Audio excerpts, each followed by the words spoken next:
जो बहुत ज़्यादा इबादत करता और अल्लाह की याद में रहता था।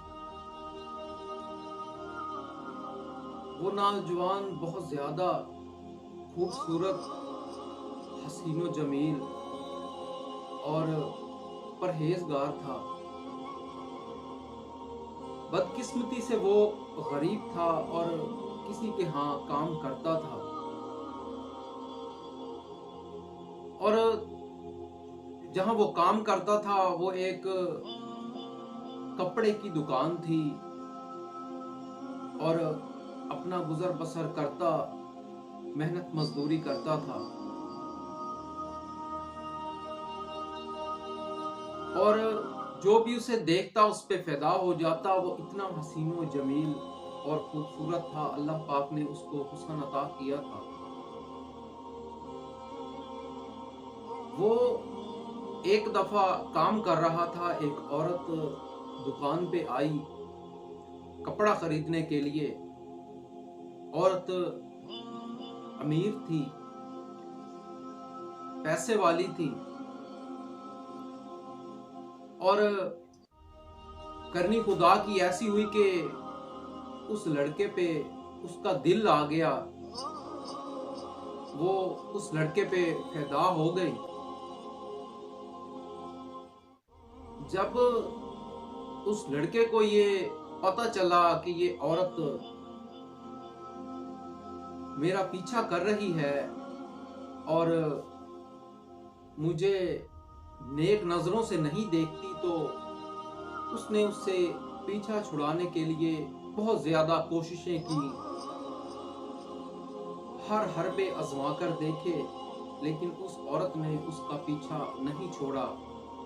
वक्त गुजरता गया और बात हद से बढ़ती गई। वो नौजवान नेक था, परहेजगार था और अल्लाह से डरने वाला था। जब उस औरत ने देखा कि ये नौजवान मेरे किसी भी जाल में नहीं फंस रहा,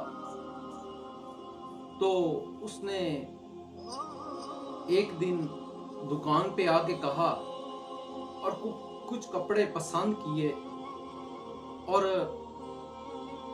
मालिक दुकान से कहा कि ये कपड़े मेरे घर भिजवा देना अपने मुलाजिम के हाथ। मैं ज़रा जल्दी में हूँ, कहीं जा रही हूँ, तो मैं पैसे भी इसे दे दूंगी और कपड़े इससे ले लूंगी। तो वो मालिक दुकान जो था उसने उसे कहा ठीक है आप जाएं, मैं भेज दूंगा। उस लड़के को जब भेजा गया उसके घर, जब उसने दरवाजे पर दस्तक दी तो वही औरत दरवाजे पर आई और उसने उस लड़के से कहा कि अंदर आ जाओ, उसे अंदर आने के लिए कहा। लिहाजा वो अंदर चला गया उसके घर में।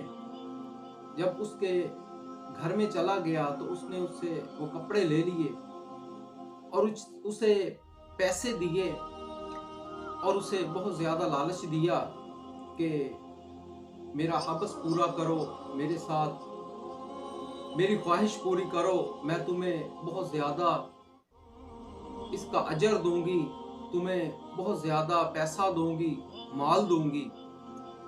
तो उस लड़के ने लेने से इनकार कर दिया और उसे भी समझाने लगा कि अल्लाह की जात से डरो, जो अल्लाह के बंदे होते हैं वो इस तरह का काम नहीं करते और इस गुनाह से दूर रहते हैं। लिहाजा उसने उसकी कोई बात नहीं मानी और उसे धमकाने लगी कि अगर तुम मेरे साथ ऐसा नहीं करोगे, मेरी बात नहीं मानोगे, तो मैं शोर मचा दूंगी कि तुमने मेरे साथ जबरदस्ती करने की कोशिश की है, जबरदस्ती की है। तो तुम्हें अगली बात का पता है कि ये लोग तुम्हारे साथ क्या करेंगे। तो वो लड़का डर गया और रब से दुआ करने लगा कि या अल्लाह अब तेरे ही हाथ में है, मेरी इज्जत भी आबरू भी, तू ही मुझे बचा। اور وہ تو شیطان کے وسواسے میں، شیطان کے چنگل میں پھنس چکی تھی اور اسے بھی پھنسانا چاہتی تھی۔ لہٰذا اس نے رب سے دعا کی، اللہ پاک نے اس کے ذہن میں ایک ترکیب ڈالی کہ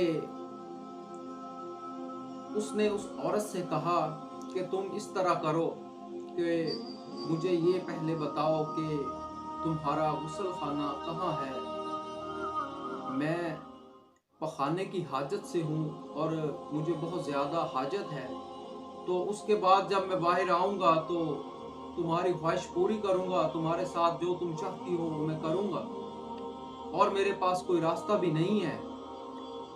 تو اس عورت نے کہا ٹھیک ہے، وہ خوشی سے اچھلنے لگی، تو وہ اسے اپنے ساتھ لے گئی، اسے اس کا غسل خانے کا راستہ بتایا، تو وہ اندر گیا۔ جب اس نے اس طرح کیا کہ اپنا پخانہ اپنے سارے جسم پر اس نے مل لیا، اور اس طرح ملا کہ کوئی حصہ بھی خالی نہیں چھوڑا۔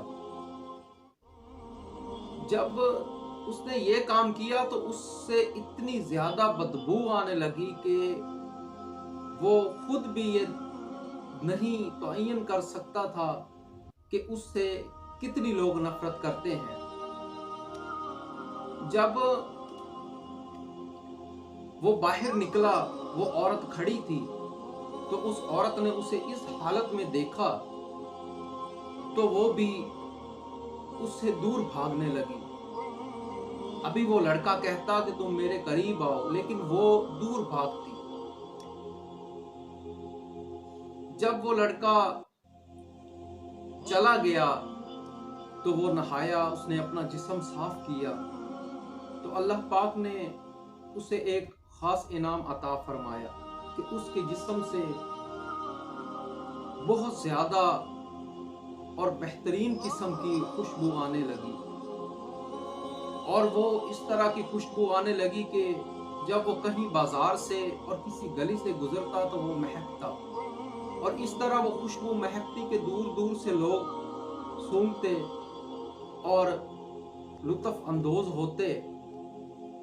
جب وہ مرا تو کہتے ہیں کہ اس کی قبر سے بھی اتنی زیادہ خوشبو آ رہی تھی کہ وہ لوگ کہتے تھے کہ ہم نے آج تک نہ اس طرح کی کبھی خوشبو سونگی ہے، اور نہ ہی کبھی دیکھی ہے، اور نہ ہی کبھی شاید سونگیں گے، کیونکہ یہ خوشبو اس طرح کی تھی کہ دنیا میں اس طرح کی خوشبو ابھی تک پیدا ہی